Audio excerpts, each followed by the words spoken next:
皆さんこんにちは、アンリです。今日は富士通が発表した AI が自分で AI を作り直す自己進化マルチエージェントの話と、同じ日に日本企業がついに社員番号を持つ AI 同僚を採用し始めたという日本のエンプラ、つまり大企業の現場で起きている地殻変動を AI に詳しくない方にもわかるようにお伝えします。最初に今日の動画の結論を3点先にお伝えしておきます。1つ目は、富士通が5月25日、複数の AI が業務を進めながら社内の制度改定や仕様変更を自分で読み取り、自分で勝手に学習し直す仕組み、つまり自己進化マルチエージェントを発表したということ。2つ目は、同じ日にサークレイスという企業が2人目の AI エージェント社員、その名も CDX1 を社員番号付きで24時間365日稼働で採用したということ。3つ目は、これにより日本企業の中でも AI が便利な道具から同僚へと明確に格上げされる動きが半年以内に皆さんの会社にも降りてくるということです。ここから本編で4つのセクションに分けてお伝えします。順番に行きます。第1セクション、富士通の自己進化マルチエージェントとは何かというお話です。結論からお伝えします。これは複数の AI が自分たちで勝手に学習し、自分たちで勝手にお互いを評価し合って、自分たちで勝手に賢くなり続ける仕組みのことです。なぜこれが画期的なのか、理由は3つあります。一つ目の理由は、これまでの AI は人が学習データを与え、人がプロンプト、つまり指示の文章を作り、人が評価基準を設計しないと賢くならない道具でした。二つ目の理由は、皆さんの会社で起きるような毎月の制度改定、四半期ごとの仕様変更、突然の組織改変に人がいちいち手で教え直していたら、 AI は現場の変化に追いつけませんでした。三つ目の理由は、海外では AI が自分で AI を作り直すという研究、専門的にはリカーシブセルフインプルーブメント、つまり自己を再帰的に改善する仕組みが話題になっていましたが、業務にちゃんと使える形で実装した発表はこれまで日本企業からは出ていませんでした。具体的にお伝えします。5月25日、富士通は業務を進めながら AI が自分でやり方を更新する仕組みを発表しました。例えば、皆さんの会社で来月から経費生産のルールが変わるという案内が社内ポータルに掲示されたとします。これまでの AI は誰かがそのルール変更を読んで AI に教え直す作業をしないと対応できませんでした。富士通の新しい仕組みでは AI が社内ポータルの案内を読み、自分で経費生産の判断基準を書き直し、別の AI がその更新内容を点検し、また別の AI が現場で使ってみて結果を返すというやり取りを全て人を介さずに自動で回します。プロンプトの文章も評価の物差しも全て AI が自分で更新します。これが今回の発表の中心的な変化です。ここまでをまとめます。第1セクションの結論は、 AI が会社の制度改定やルール変更に自分で追いついていく時代に入ったということでした。第2セクション、同じ日にサークレイスが社員番号付きで AI エージェント社員を採用というお話です。結論からお伝えします。日本企業はついに AI に社員番号を渡し、24時間365日稼働してもらうという運用に踏み込みました。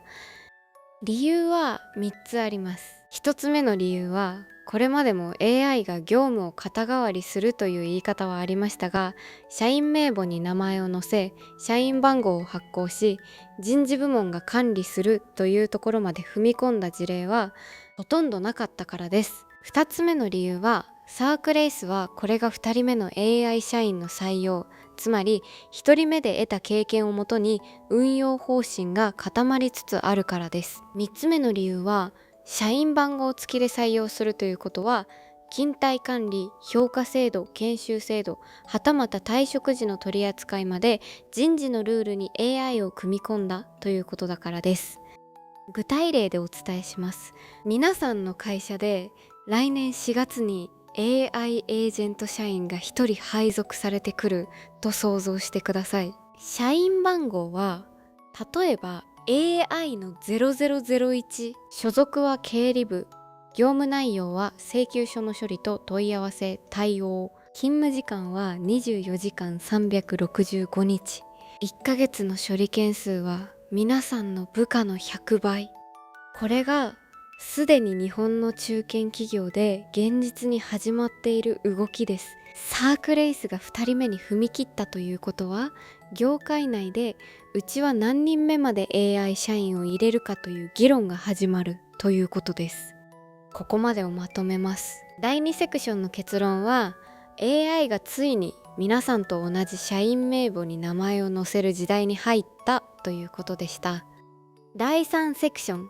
なぜこの2つのニュースが皆さんの仕事に直接効くのかというお話です。結論からお伝えします。富士通の自己進化 AI とサークレイスの社員番号付き AI、 この2つを掛け合わせると、皆さんの会社にも半年以内に自分で学び続ける AI 同僚が必ず配属されてくるからです。理由は3つあります。一つ目の理由は、富士通は日本の大企業向けの IT 基盤を支える会社で、ここが発表した仕組みは必ず大企業の経営層、つまり皆さんの会社の役員にも半年以内に伝わるからです。二つ目の理由は、サークレイスの社員番号付き採用という運用ノウハウは必ず人事系のメディアや経営誌に取り上げられ、人事部長から皆さんの上司にうちもどうすると相談が降りてくるからです。3つ目の理由は、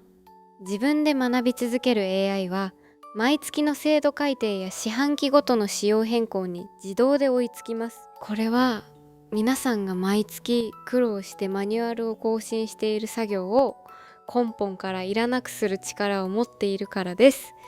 具体例でお伝えします。皆さんの会社の経理部門で毎年4月の組織改編後に誰かが必ず新しい承認ルートをマニュアルに反映するという作業をしていませんか？あるいは皆さんの会社の総務部門で税制改正のたびに誰かが必ず経費精算ルールを書き直すという作業をしていませんか？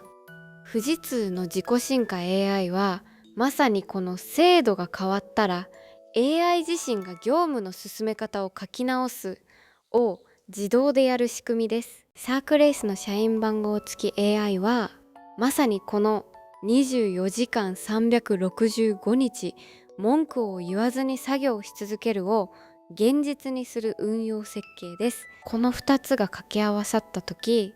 皆さんの会社の事務系の業務は来年から根本から組み直されます。ここまでをまとめます。第3セクションの結論は、自分で学び続ける AI と社員番号付き AI、この2つが半年以内に皆さんの会社に降りてくるということでした。